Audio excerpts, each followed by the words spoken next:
Hello dear students, welcome to my YouTube channel Ravi Bisht maths classes. Students, मैंने trigonometry part 1, part 2, part 3 और part 4 में कुछ important concepts बताए थे। तो अगर आपने प्रीवियस वीडियोस नहीं देखे हैं तो पहले आप उन्हें देखें और फिर इसे देखें। तो स्टूडेंट्स, जैसे कि मैंने आपको प्रीवियस वीडियो में बताया था कि मैं आपको नेक्स्ट वीडियो में क्लास 10th की एनसीईआरटी बुक से ट्रिग्नोमेट्री के सारे क्वेश्चन सॉल्व कराऊंगा। तो आज हम एनसीईआरटी की एक्सरसाइज 8.1 से क्वेश्चन सॉल्व करेंगे। Let's start. तो स्टूडेंट्स, एक्सरसाइज 8.1 का क्वेश्चन नंबर 1 ये रहा। इन triangle ABC right angled at B। देखिए यहाँ पे आपको कह रहा है कि जो ट्राइंगल ABC है उसमें एक राइट एंगल है, और जब किसी ट्राइंगल में एक एंगल राइट एंगल हो गया तो इसका मतलब क्या हुआ कि वो राइट एंगल ट्राइंगल है। तो देखिए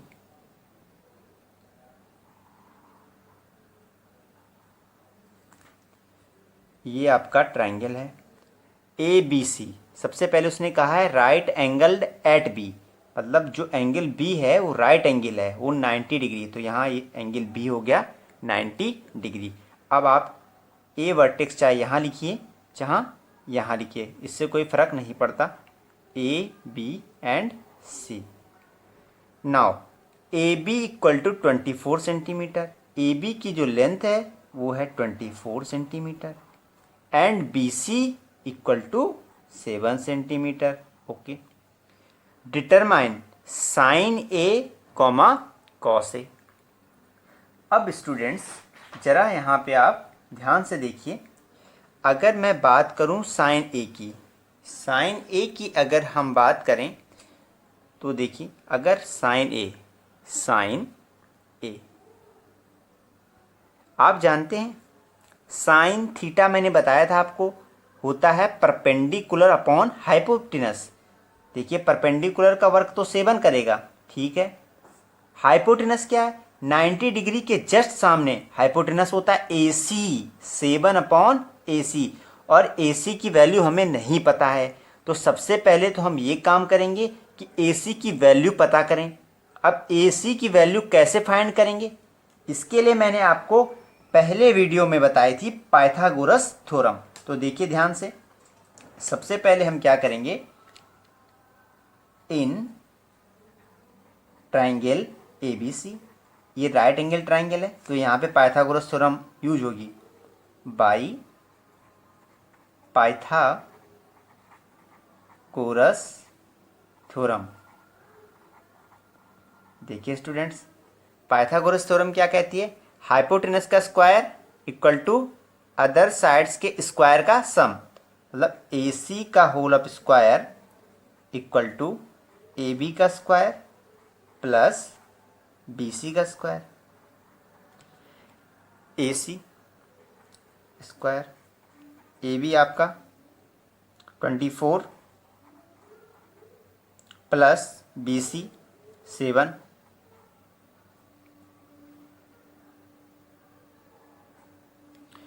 ये आपका 24 है और ये आपका 7 है। देखिए AC स्क्वायर 24 का स्क्वायर अगर आप करेंगे तो आपको ऑब्टेन होगा 576। आप ऐसे करेंगे 24 इंटू 24, जहाँ तक आपको ये सब आता होगा।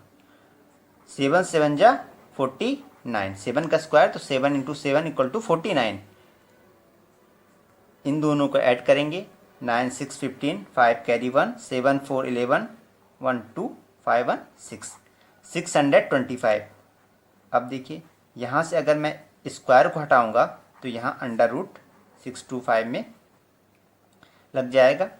625 का स्क्वायर रूट होता है 25, तो आपका ये आ गया 25 सेंटीमीटर। अब हमें यहाँ पे AC की वैल्यू भी फाइंड आउट हो गई। तो अब हम लोग, क्योंकि अब हमें सारी वैल्यू फाइंड आउट हो चुकी हैं, ये आपको मिल चुका है 25 सेंटीमीटर। अब देखिए स्टूडेंट्स, हमें कहा गया था साइन ए, हमें वैल्यू निकालनी है किसकी, साइन ए की। तो देखिए sine A, sine A perpendicular upon hypotenuse, perpendicular A के रिस्पेक्ट में मेजरिंग एंगल कॉन्सेप्ट्स आपको याद होगा, मैंने पहले ही वीडियो में बताया था। ए के लिए परपेंडिकुलर का वर्क करेगा B C upon hypotenuse, 90 degree के जस्ट सामने हाइपोटेनस, तो B C upon A C, B C की वैल्यू 7 और ए सी की वैल्यू 25। तो साइन ए इक्वल टू आपका 7 अपॉन 25 और यही आपका आंसर है। स्टूडेंट्स, जो कॉस ए है, कॉस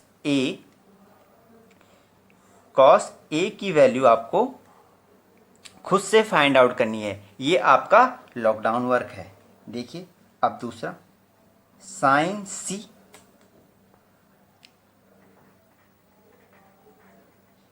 अब सी मेजरिंग एंगल का वर्क करेगा।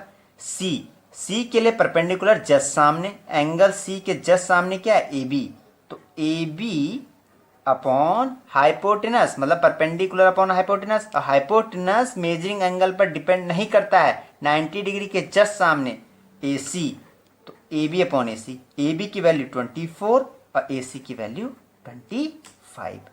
और स्टूडेंट्स यही आपका answer. Cos A and cos C, आपको ये दोनों क्वेश्चन लॉकडाउन वर्क के रूप में मैं इनको दे रहा हूं आपको, ये आपको खुद ही करने हैं और बहुत ही आसान भी हैं।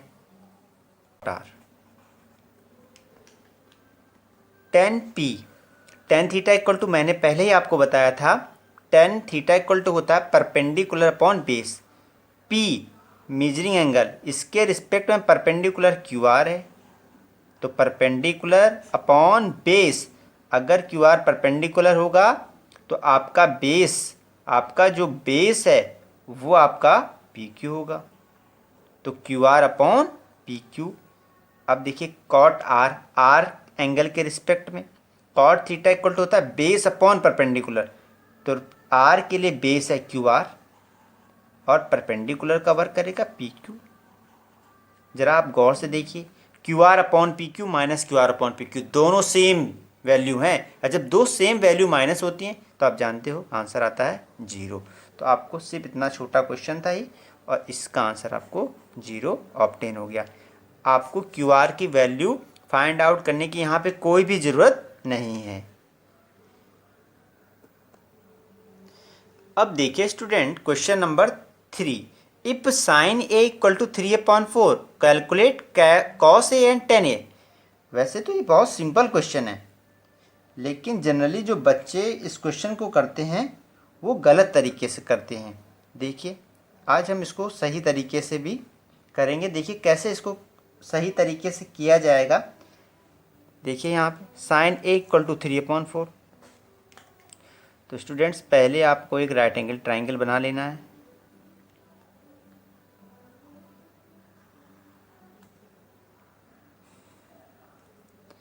साइन ए इक्वल टू 3/4,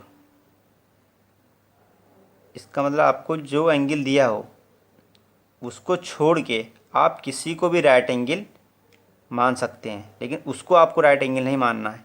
तो ए बी सी मान लिया, ए बी सी और एंगल बी 90 डिग्री का है, तो साइन ए इक्वल टू 3/4। अब ज़रा ध्यान से यहाँ देखिए आप, अगर मैं यहाँ बात करूँ साइन ए की फिगर में, in triangle A B C, और ए बी सी एक राइट एंगल ट्राइंगल है, right angled triangle. Sine A perpendicular upon hypotenuse, perpendicular का वर्क करेगा बी सी और अपॉन हाइपोटेनस का वर्क करेगा ए सी, तो sine A equal to B C upon A C, और आपको वैल्यू दी गई है इसकी 3/4। अब यहाँ पे बच्चे गलती क्या करते हैं, वो कह देते हैं कि बी सी 3 है तो यहाँ पे 3, AC 4, तो यहाँ 4 कर दिया। लेकिन ये बिल्कुल गलत है, क्योंकि ये रेशियो है, ये एक रेशियो है। This is not exact value, ये कोई एग्जैक्ट वैल्यू नहीं है कि BC की वैल्यू 3 है और AC की वैल्यू 4 है, तो एग्जैक्ट वैल्यू नहीं है। तो हम क्या करें, तो हम यहाँ पे एक रेशियो कांस्टेंट का यूज करेंगे। हम लेट कर लेंगे, लेट BC इक्वल टू 3x and AC equal to 4x। BC को 3x लेट कर लिया और AC को 4x लेट कर लिया। अब हम AB की वैल्यू निकाल लेंगे। देखिए, अब मैं यहाँ पे लिखूंगा नहीं बाय पाइथागोरस थ्योरम। अब आप लोग जान गए होंगे कि पाइथागोरस थ्योरम क्या होती है, तो मैं डायरेक्ट बताऊंगा। बाय पाइथागोरस थ्योरम हाइपोटेनस का स्क्वायर AC का square equal to other side के स्क्वायर का सम, मतलब BC square plus AB square. AC 4x है, 4x का स्क्वायर, BC 3x का whole of square plus AB का होल ऑफ स्क्वायर। 4 स्क्वायर 16 और x स्क्वायर हो जाएगा। 3 3 जा 9, 9x square plus AB square. 16x square वो प्लस का है, इधर आएगा माइनस हो जाएगा, तो minus 9x square equal to AB का होल ऑफ स्क्वायर। 16 में 9 जाएगा, 7x square equal to AB का होल ऑफ स्क्वायर। स्क्वायर हटा अंडर रूट लगेगा इक्वल टू AB का होल ऑफ स्क्वायर। तो आपको AB की वैल्यू, सॉरी यहाँ स्क्वायर हटेगा तो अंडर रूट लगी है, तो AB equal to under root 7, x square जब बाहर अंडर रूट क्या आएगा तो x हो जाएगा, तो रूट 7x, रूट 7x। ये आपको AB की वैल्यू भी फाइंड आउट हो चुकी है। तो हम बड़े ही आसानी से cos A और tan A की वैल्यू फाइंड आउट करेंगे। देखिए अब कैसे, cos A, cos theta equal to होता है base upon hypotenuse, base upon hypotenuse, और A के लिए बेस का वर्ग क्या करेगा AB, और हाइपोटेनस तो आप जानते ही हैं 90 डिग्री के सामने हाइपोटेनस होती है, तो AB अपॉन AC। और AB की वैल्यू कितनी है आपकी, अभी आपने फाइंड आउट किया, root 7x, root 7x upon AC 4x। देखिए x से x कैंसिल हो जाएगा, तो अंडर रूट 7 अपॉन 4। तो cos A की वैल्यू आपको बिल्कुल यहाँ पे फाइंड आउट हो चुकी है कि cos A की वैल्यू कितनी होगी, अंडर रूट 7 अपॉन 4। तो स्टूडेंट्स, अगर आप यहाँ पे x नहीं लेट करते, 3 कर देते, 4 कर देते, तो आंसर में, आंसर तो नहीं, आंसर में तो कोई दिक्कत नहीं, आंसर तो तब भी रूट 7 अपॉन 4 आता, लेकिन मैथमेटिकली कॉन्सेप्चुअली वो बिल्कुल गलत है। तो आप यहाँ पे रेशियो कांस्टेंट जरूर यूज करेंगे। तो स्टूडेंट, क्वेश्चन नंबर 4 और क्वेश्चन नंबर 5 आप खुद करेंगे, क्योंकि जैसा क्वेश्चन नंबर 3 था सेम उसी टाइप से हम लोग क्वेश्चन 4 और क्वेश्चन 5 भी करेंगे, तो उसमें आपको कोई भी प्रॉब्लम नहीं होनी चाहिए। अब हम देखते हैं यहाँ पे क्वेश्चन नंबर 6, और इस एक्सरसाइज का सबसे अच्छा क्वेश्चन इसको कहा जा सकता है, क्वेश्चन नंबर 6 को। देखिए क्या कह रहा है, if angle A and angle B are acute angles such that cos A equal to cos B, then so that angle A equal to angle B। देखिए स्टूडेंट्स, इस क्वेश्चन को कैसे करेंगे, हम लेट कर देंगे एक राइट एंगल ट्राइंगल। देखिए ये आपका एक राइट एंगल ट्राइंगल हो गया, मान लीजिए इसको ABC एक राइट एंगल ट्राइंगल है, और उसमें एंगल A और एंगल B एक्यूट एंगल हैं। तो देखिए एक्यूट एंगल इसमें कौन से हैं, ये 90 डिग्री है, तो एक्यूट एंगल तो है नहीं, ये राइट एंगल ट्राइंगल है, सॉरी ये राइट एंगल है 90 डिग्री, ये दोनों एक्यूट एंगल होते हैं। तो इसको आप A लेट कर लीजिए और इसको B लेट कर लीजिए, AB, और इस वर्टेक्स को आप C करिए। तो देखिए हम सबसे पहले हमने क्या किया कि let triangle ABC is right angled,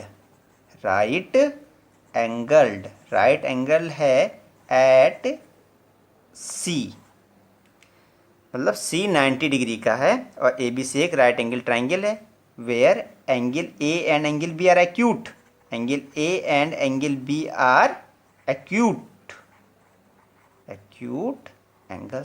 angles हैं। ये तो प्रॉपर्टी होती है राइट एंगल ट्राइंगल की कि ये राइट एंगल होता है और दोनों जो बचे होते हैं वो एक्यूट एंगल होंगे। ठीक, एंगल ए और एंगल बी एक्यूट एंगल हो गए। अब यहाँ पे ज़रा गौर से देखिए, गिवन हमें ये भी पता है कि cos A equal to cos B, cos A equal to cos B. तो देखिए हम यहाँ से क्या ऑब्टेन कर सकते हैं, cos A, cos theta equal to होता है बेस अपॉन हाइपोटिनस। तो देखिए कॉस ए इसके लिए वर्क करेगा बेस का ए सी अपॉन हाइपोटेनस 90 डिग्री के जस्ट सामने हाइपोटेनस, तो ए सी अपॉन ए बी। बी के लिए बेस कवर करेगा बी सी और हाइपोटेनस ए बी। देखिए ए बी से ए बी आपका क्या हो जाएगा, कैंसिल हो जाएगा और यहाँ से हमें ऑब्टेन होगा A C equal to B C, A C equal to B C. मतलब हम यहाँ से ये हमें ऑब्टेन हुआ कि जो ए सी है और जो बी सी है, ए सी और बी सी ये दोनों इक्वल साइड हैं। क्या हैं, इक्वल साइड्स। अच्छा, हमें एक ट्राइंगल की प्रॉपर्टी याद होनी चाहिए। क्या प्रॉपर्टी होती है कि अगर जैसे कोई ट्राइंगल है, उसकी दो साइडें इक्वल हैं, उसकी दो साइडें इक्वल हैं, तो उसके जो अपोजिट एंगल्स होते हैं, जैसे इस साइड के अपोजिट एंगल एंगल बी और इसके इस साइड के अपोजिट एंगल ए, तो वो अपोजिट एंगल भी क्या होते हैं, बराबर होते हैं। तो ध्यान से देखिए, मैं यहाँ पे कहूँगा because in any triangle angles opposite two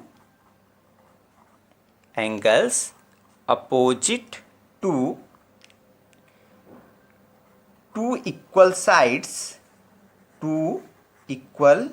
sides are also equal, वो एंगल भी क्या होते हैं, इक्वल होते हैं। तो हम इसलिए ये कहेंगे यहाँ पे, क्योंकि ये और ये इक्वल है तो इसके एंगल, इसके ए सी के जस्ट सामने एंगल कौन सा है, अपोजिट एंगल कौन सा है, एंगल बी, और बी सी के जस्ट अपोजिट एंगल क्या है, angle A. So angle A equal to angle B, hence proved. तो डियर स्टूडेंट्स, आज हम यहीं पर इस क्लास का एंड करेंगे। तो dear students, I hope you like this lecture. अगर आपको ये लेक्चर और ये वीडियो पसंद आया तो आप इस वीडियो को ज़रूर लाइक करें। Okay students, thank you.